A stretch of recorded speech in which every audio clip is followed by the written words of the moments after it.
Hey everybody, welcome back to the Bureau of Curiosity. Today I've got a technique which is a generative technique, and it's called review music. That's not just a clever name.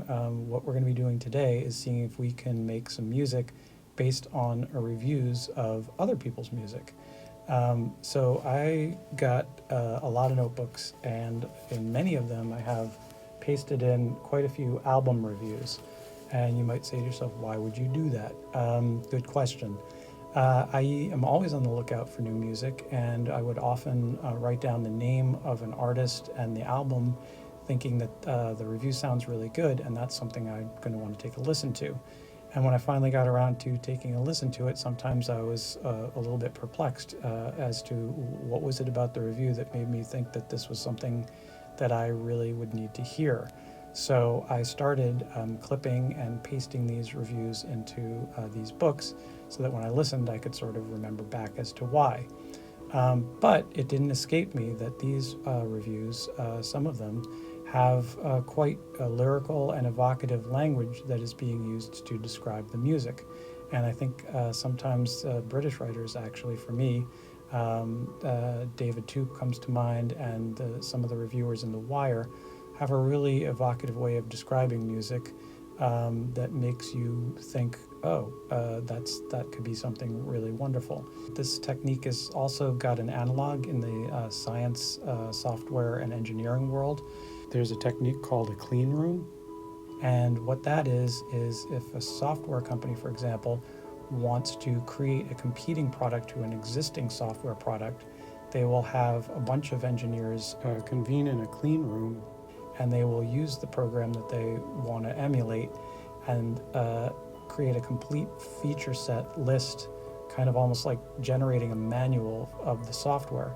They will then pass that manual over to a different set of coders who will actually code the software. They can say legitimately that they never have used that software because they haven't, and so that they're able to then code a competing product based on a product that's kind of a loophole and a workaround. So we're going to try that with music. It goes without saying that sometimes you will actually hear a piece of music, think it's fantastic, and want to emulate that. And within reason, that's a cool thing to do, but that's not what we're doing today. So I'm picking at random from my book here, and I'm going to try this as a technique and demonstrate it. So let's see what I got. I picked this one here. It's a review of a record called Mahler Remixed by Christian Fenez. It sounds like it's samples of Mahler that are filtered through his remix technique. Okay, this jumps out at me. It says, the Austrian guitarist sends these orchestral cuts and loops through his characteristic armory of granular processors to produce a statuesque work of gleaming evanescence like burnished fog. Very evocative. I will endeavor to utilize some bent, warped orchestral samples. I haven't heard this record, and I hope it's a good one, and someday I'll listen to it. Off the top of my head, I think I'm going to go for a quick and a dirty situation here, kind of run it and gun it. Let's go over there and take a look. Okay, so like I said, quick and dirty. What we've got over here is my iDock, which allows me to attach my iPad or my iPhone to an audio out. I'm sending that audio out down below to my Line 6 looper and delay pedal. And what I'm going to do is just fire off some random samples of public domain classical music through that and catch pieces of them in the looper and then kind of stack them. I can also use the pedal to reverse what I've got the loop or drop it an octave.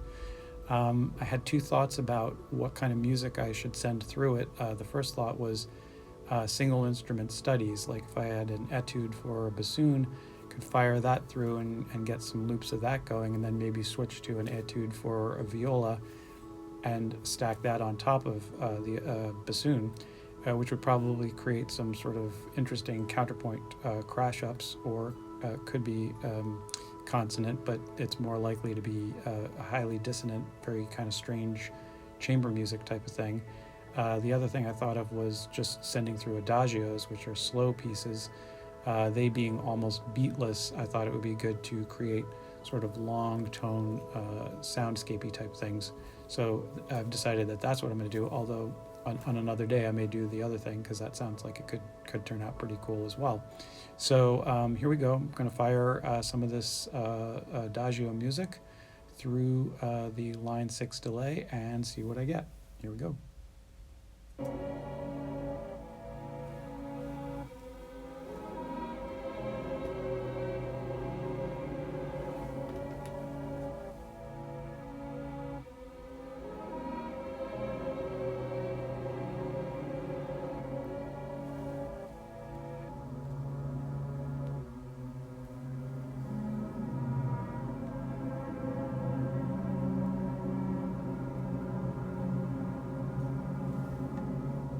Okay, so we're back in the session. I did about 4 or 5 of these and then sort of a bonus one. Let me play you what I got by doing that.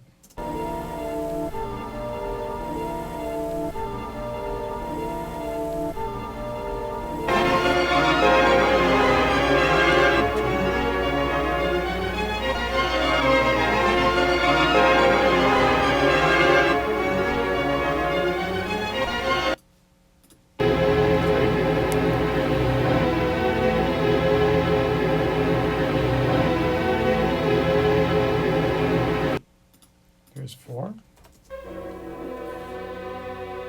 You can hear me punching in a quick chord there.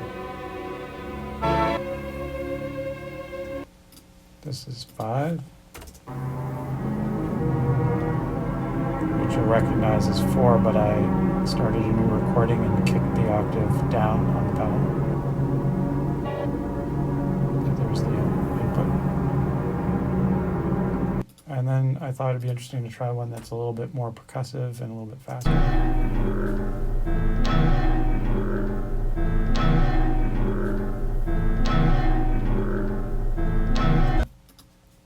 And then one more thing, which is sort of like a bonus. It's a technique within a technique, and that is that when you're moving fast, you might just decide to do something else. And on my phone, I've got an emulation of like the Rolly Seaboard keyboard. So just because I was on a roll, I decided to turn that app on and fire up a quick loop. This is that.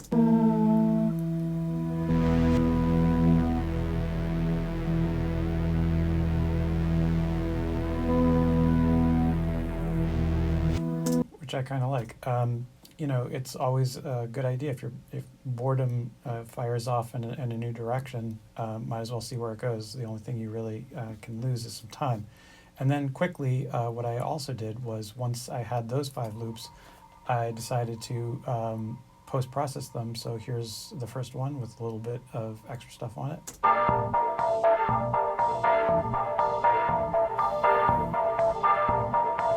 In that case, I sent it through a pattern gate with a delay. Here's number 2 with the effects.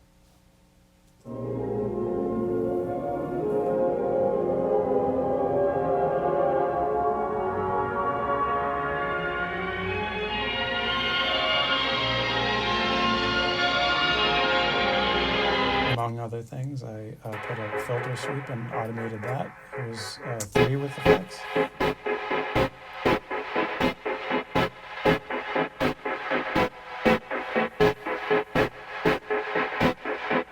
Similar thing, I believe that might have been a replicator with some delays.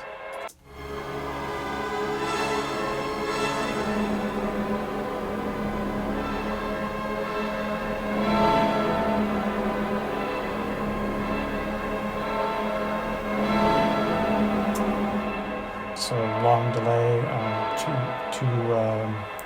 two phrases worth of a long delay there and reverb, pretty cool. And this is the number 5 with effects.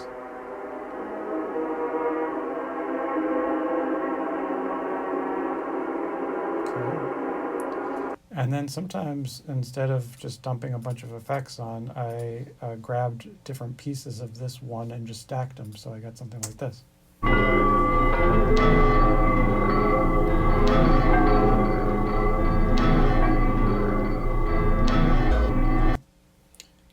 So interesting. And then what I did was just sort of picked out my favorite bits and assembled a really quick sketch. I'm going to play you 1 minute of it, and then I'll recap and I'll play out the whole thing on the way out. It's pretty short, very quick and dirty sketch, but came together pretty fast. So here's a minute's worth of that.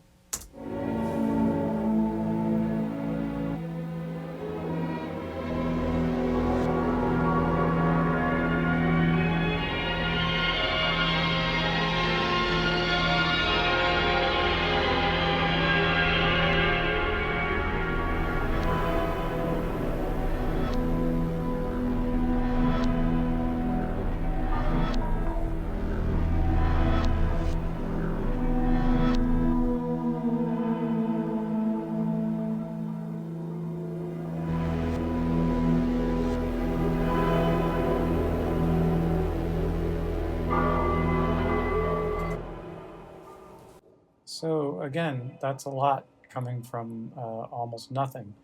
As I always encourage when you're doing an experimental thing, the last step is to evaluate it and see, how you did. Given that this was designed to take, the idea of classical stuff and shooting it through loops and delays and so on and so forth, it's successful.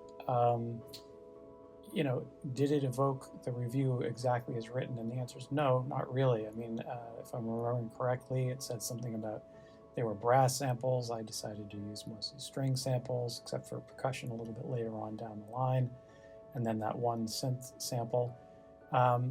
Did it really evoke the language from the review? And in a way, I guess the answer is sort of yes, but sort of no, which is okay. I mean, to me, the idea is to present a technique that is a way of generating something out of nothing and relatively quickly. So you could hew much more carefully to the language of the review, and then maybe you'll get something closer to the actual piece that was reviewed. Although I'd say, having not heard it, it's unlikely that you'd really come that close. But the other thing to say is, what do I think about what I've got here? Again, it's quick. I'm trying to keep this quick and fast. I think there's some really nice things, especially when a string climb. If I grabbed it at the right time and then hit the reverse, you get sort of a climbing line and then a descending line as the sample is reversed. I think some of the lower pitched stuff really makes for some nice kind of growling undertones that could work very well underneath something else. And overall, it's a quick way of making a lot of sound where there wasn't some sound before. If you're doing film or anything like that and you're on a deadline, you may know that it's sometimes very daunting to sit down and have nothing. So this might, at the very least, give you something that you could put to picture or just put against a beat. And it may not even wind up in your final piece, but it's something to react to and to grab onto.